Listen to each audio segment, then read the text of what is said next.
Hello everyone, Nura here. So this is our weekly Astro-Healing where we go over the past week's transits and then we look at the coming week's transits and find ourselves here meeting in the middle to integrate, which is also, sidebar, a very lunar function. If you actually think about the purpose, or not purpose, but one of the functions of the moon is actually to integrate between past, present, and future.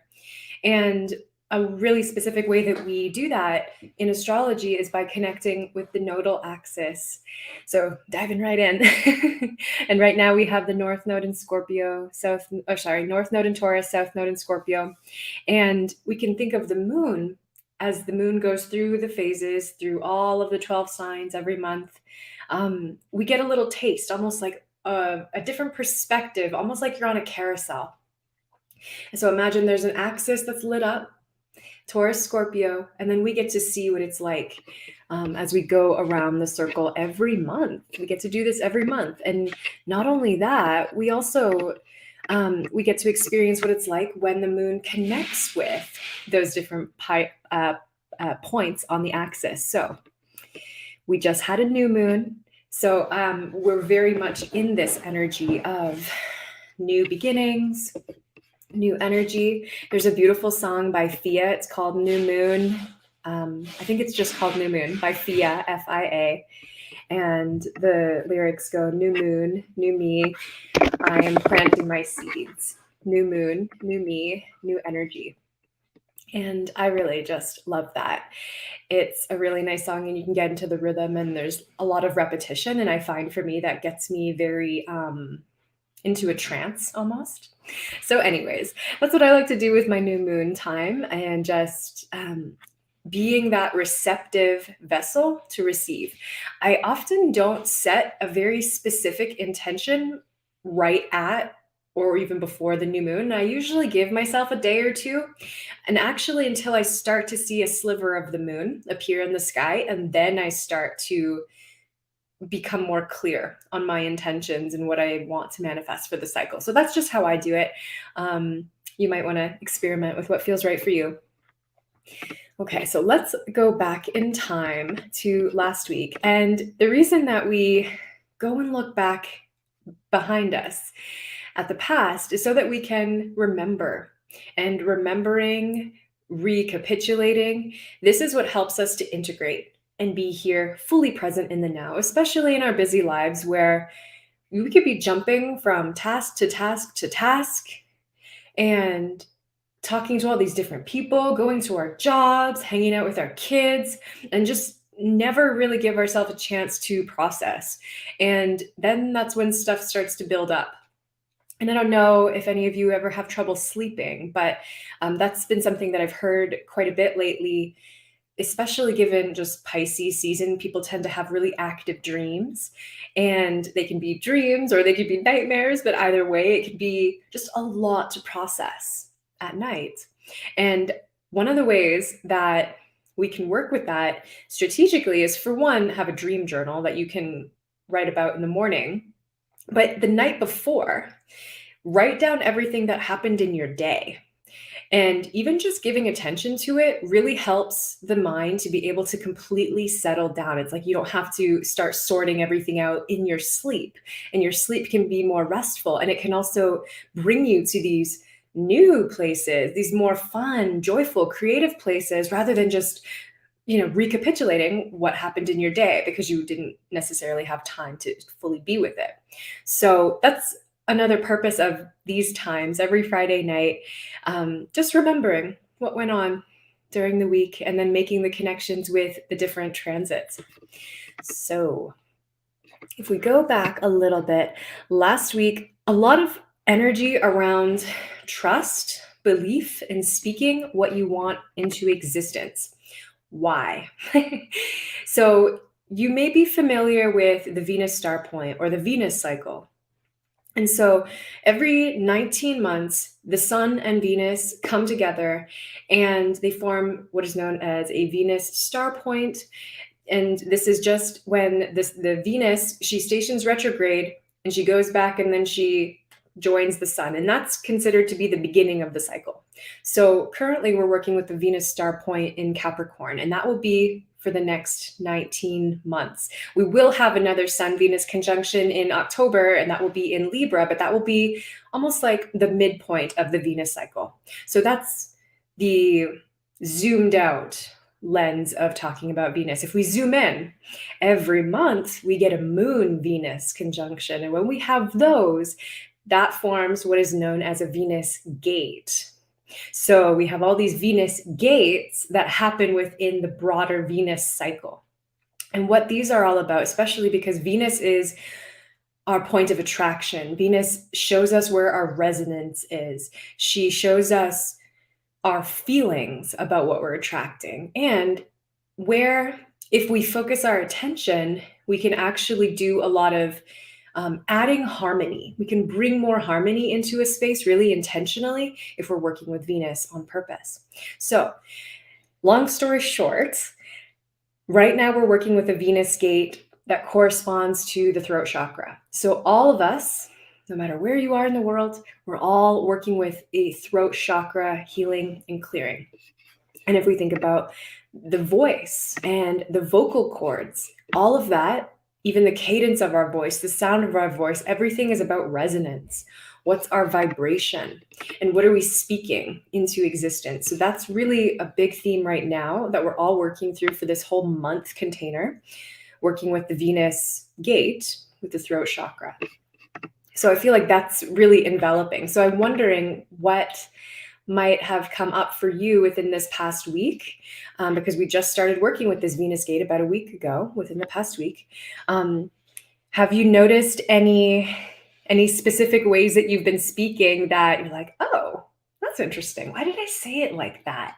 Or talking to somebody else and noticing, oh, they're telling me something. Why are they speaking this to me in this way? Hello, hello. Thank you for joining live. It's so nice to be with you. What kind of conversations have you been having already?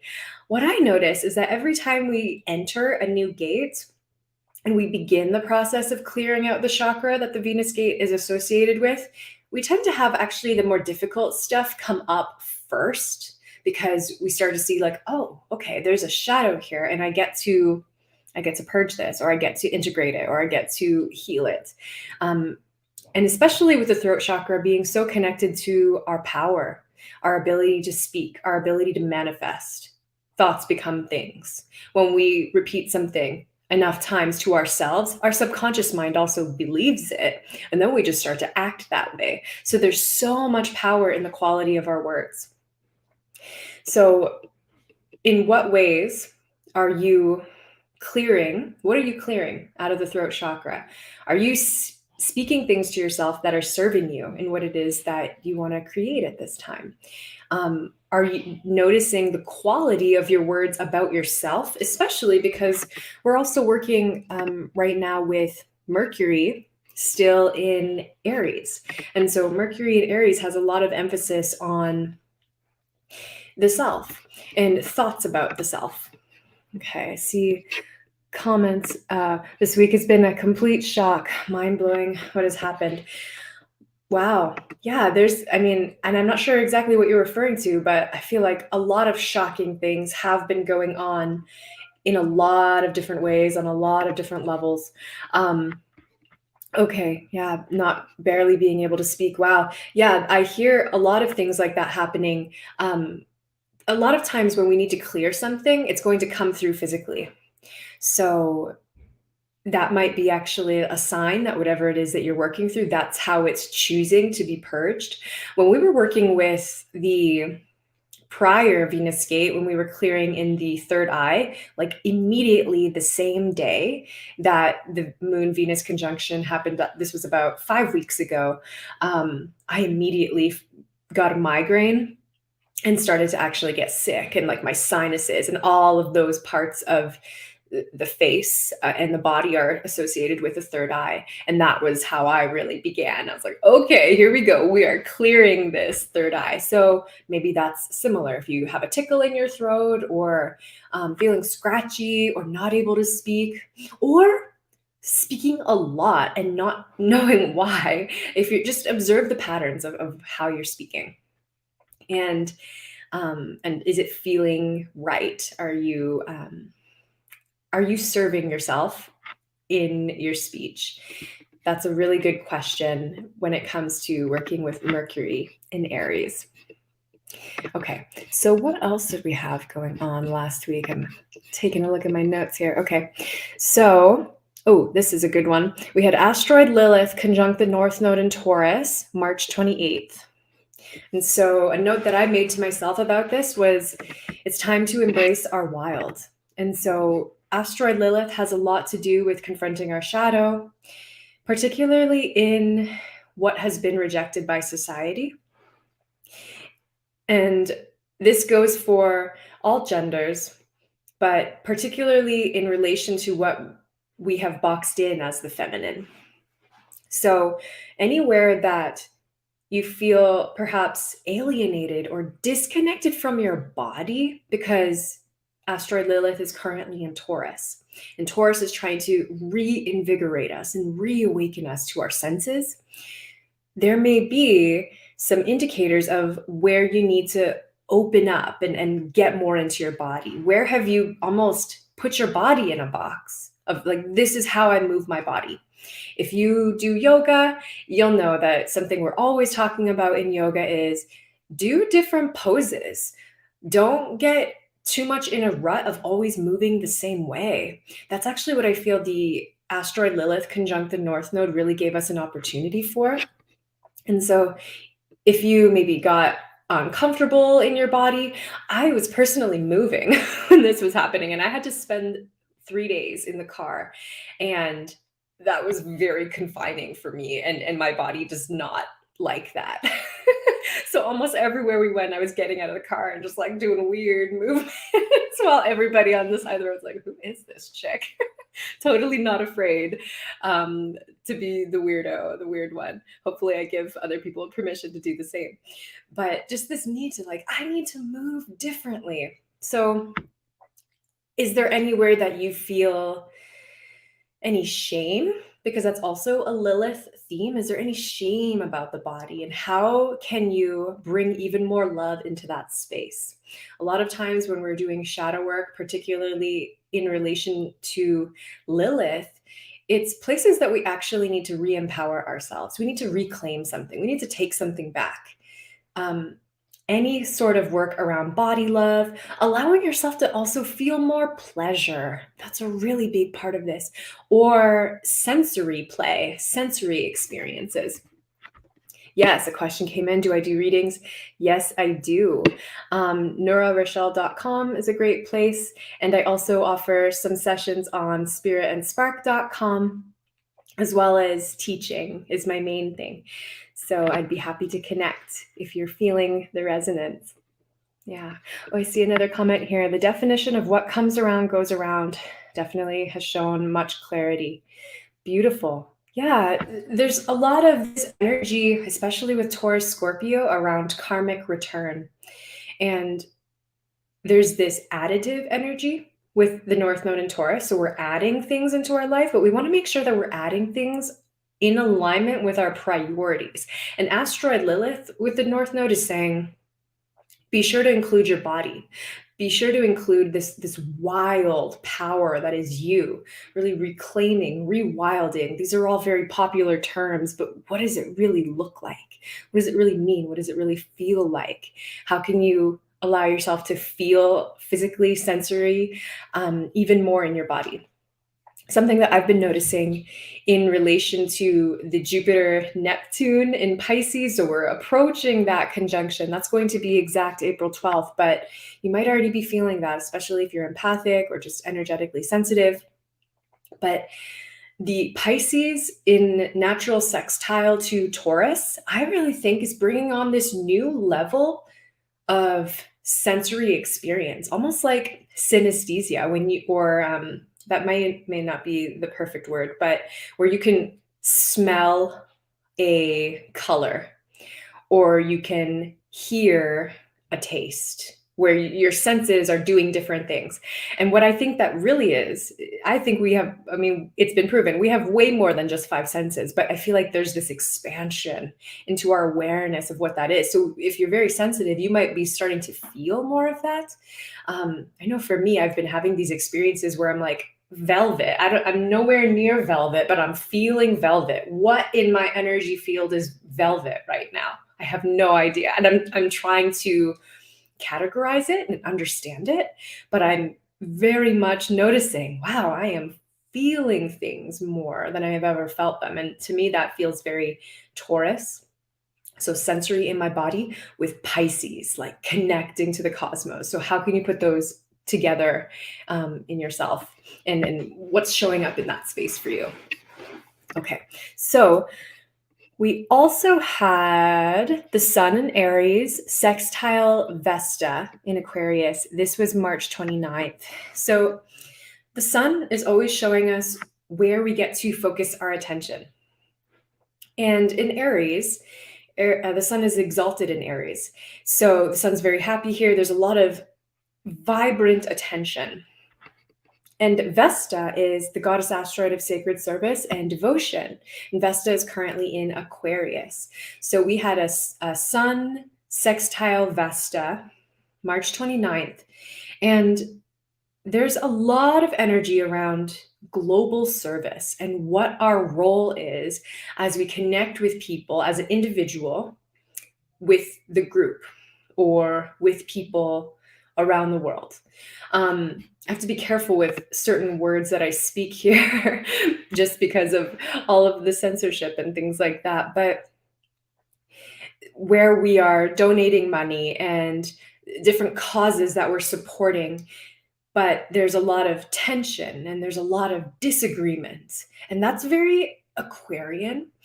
There's something that we're all learning so much when it comes to the Aquarius space. So we have Saturn in Aquarius. We're also working with Vesta in Aquarius. Right now we have still Venus and Juno and Mars in Aquarius. We're working out global relations, and we're trying to understand our place as individuals in relationship to these broader communities, in relationship to these to the bigger circle.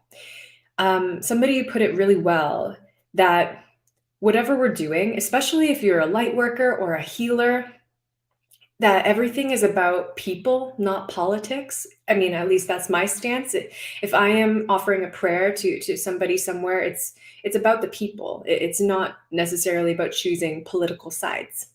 So that is something that I see a lot of expansion around. And working with this Aquarian energy, and particularly Vesta in Aquarius. Vesta is all about the sacred flame.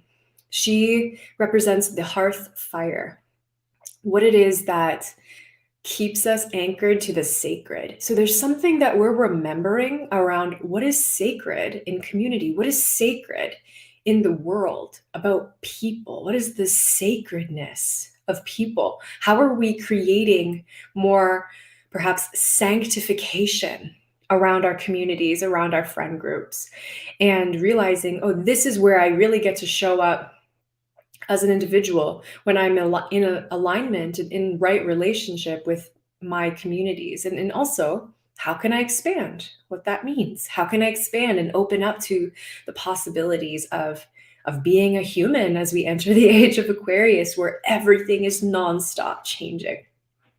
So Vesta keeps asking, how can you make this sacred? Okay. Hello from Texas. Amazing. People from all over. Okay. So we're still in this new moon in Aries energy. Just want to say, last thing about that, you are the main character of your own life. Where are you reclaiming that? Where are you remembering that your life is about you? And sometimes those are tricky words to say, because we never want to be seen as selfish, and we never want to be seen as, especially, dare I say the N-word, narcissist, right? Not the other N-word, this one. right? Like nobody wants to be a narcissist, nobody wants to be selfish. So what it actually creates is this really interesting, almost extreme to the other side of codependency or people pleasing. But it's so important for us to know who we are, know what we want, know what our desires are,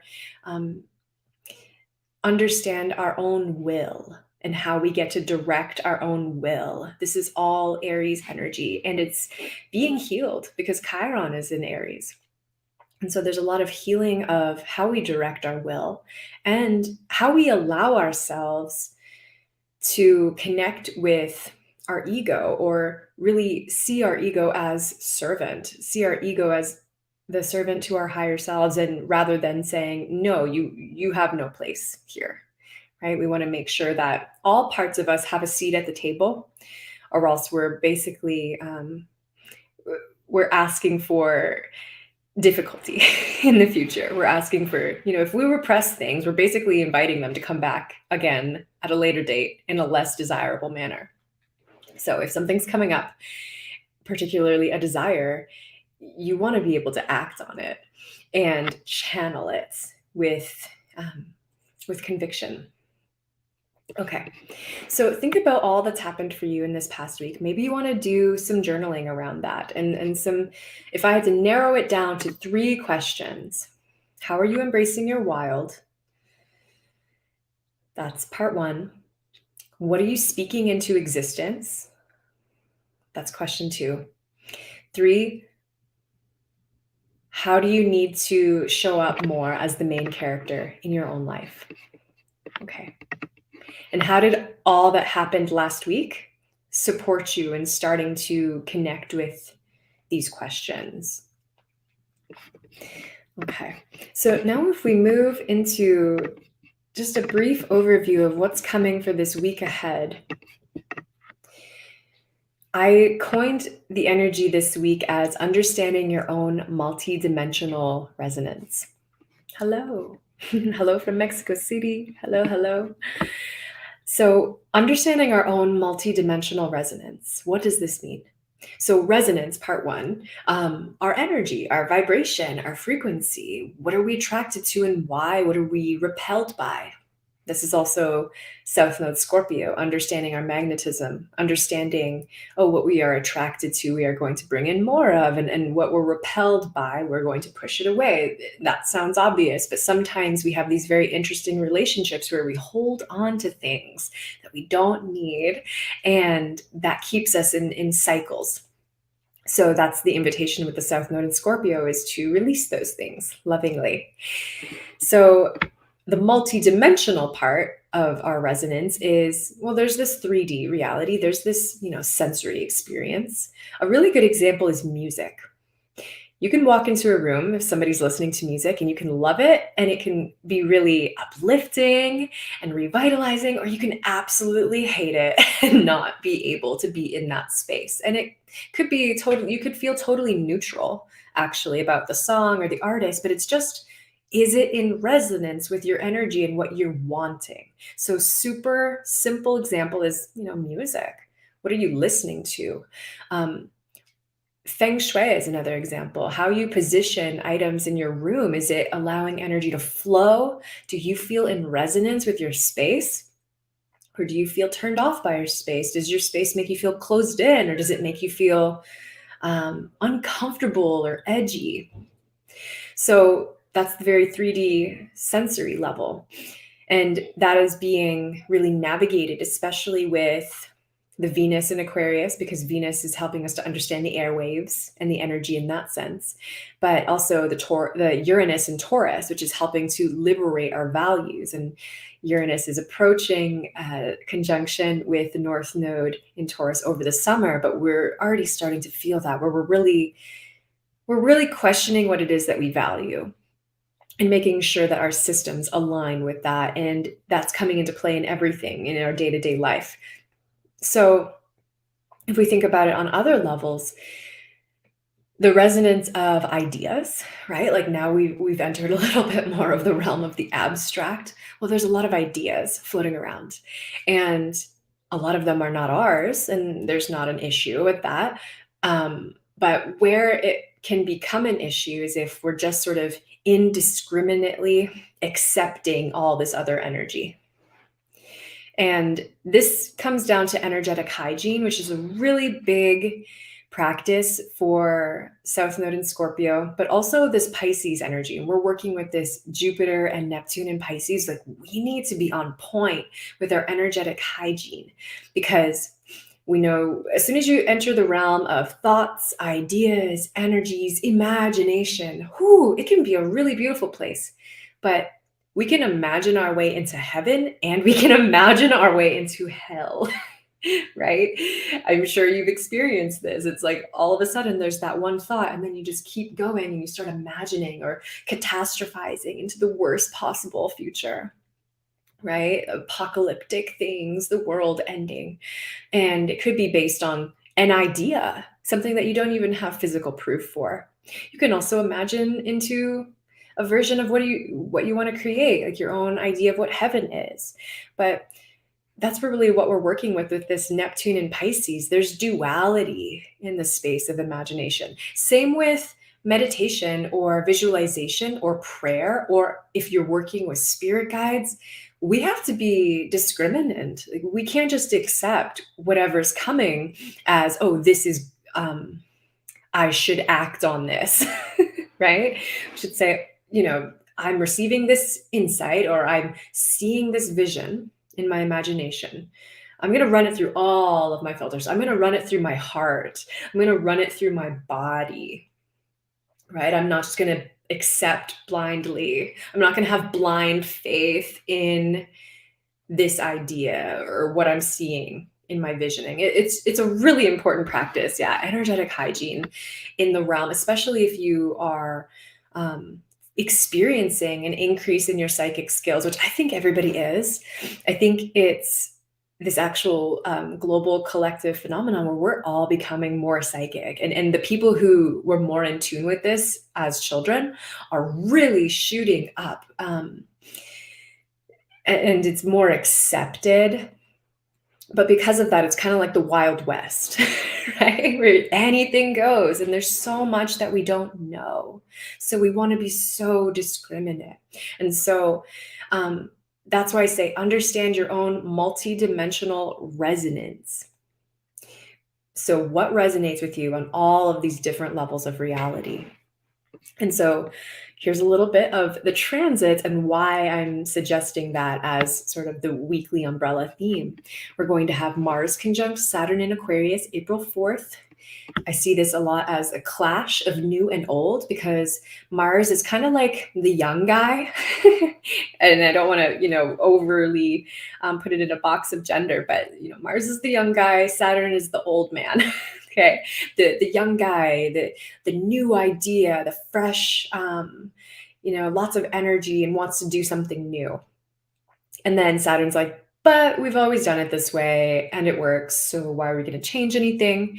And it's Aquarius. So there's a lot of this technological clashing, right? I've heard about some people wanting to actually get rid of smartphones and get, what do they call it? It was called a dumb phone, right? Like a phone that doesn't have all of the gadgets. And that to me is very, Saturn in Aquarius. It's like, slow it down, like pump the brakes. We don't need to have all of this access to technology constantly, or constantly have other people able to dial us up at any minute. Like, sometimes it's nice to just have that space, have that distance.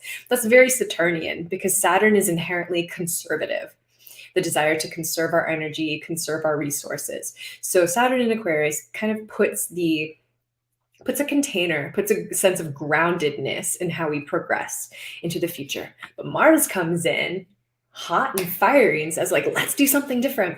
So this can manifest in a lot of ways, but on the personal level, there might be something that's, you might be able to think of your own example of what is that manifesting as in your life. And it also might be an actual person.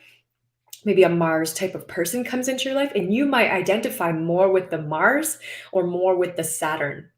And that's a good question. And just observe and see what comes up for you over the week in relation to that sort of clashing between new, old, fast, slow, innovative, traditional.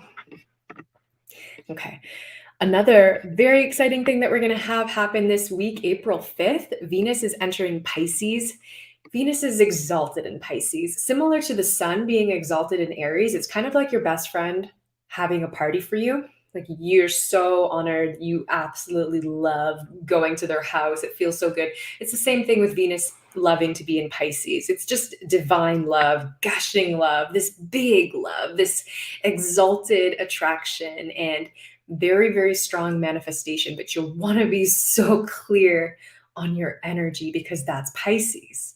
You want to be so clear on what you're manifesting from the realm of emotional clarity. So stay aware of that. Oh, I'm so glad that this is helpful. It helps me too, honestly. I do this and I share it with you, and then I get to do this work too. So I'm so glad to be able to share this with you, and I'm glad that it's helpful. Okay. And then what we will have a week from now, April 8th, will be the first quarter moon in Cancer. So to me, it feels a lot like, especially with the sun in Aries, Aries likes to go fast. Aries likes to start new things. We just had the new moon in Aries. So maybe it's like both in our mind and our emotional body will be more ready to move forward after this new moon time. And then about a week from now, the first quarter moon in Cancer will say, okay, time to take a break, time to go inside internally for a self-care check, a self-reflection, so we can pause the action. Okay, and so all of this is really held within this preparation for the big Jupiter-Neptune conjunction at 23 degrees Pisces, April 12th. So whatever you can be doing to be in your groundedness, journaling every day, like getting so clear in what you're thinking, even just giving yourself time to just sit in a chair and process, can be life-changing. So I hope this is helpful for you. I know it's a lot of information, and you might not have been able to go through and answer the questions while we're live, but luckily you can listen and rewatch, and I'm happy to see your comments afterwards. And if you have any questions or curiosities. So yes, I am available for readings and courses. And I do also have an upcoming panel. I'm part of a panel where we're going to be talking about the coming eclipses, with the North Node Taurus, South Node Scorpio, and then the eclipses that are centered around those nodes. So if you're curious about that, you can find that information on my Instagram, which is at nurarochelle.com. And also, if you're on my mailing list, you'll receive invitations for that and reminders and all the things. So thank you for hanging out. We'll be here again next Friday. And same time, it's 5:30 to 6 p.m. Arizona time, because I just moved to Arizona. So very exciting. It's the same time right now as Pacific time. And maybe, who knows, maybe the clocks will change, and we won't have to do the shifting back and forth between daylight savings time and daylight standard time, or whatever it is. Standard time, daylight time. Hopefully we get to not do that anymore. That would be great. Okay, it's so good to be with you all. Happy new moon, and see you next week. Bye for now.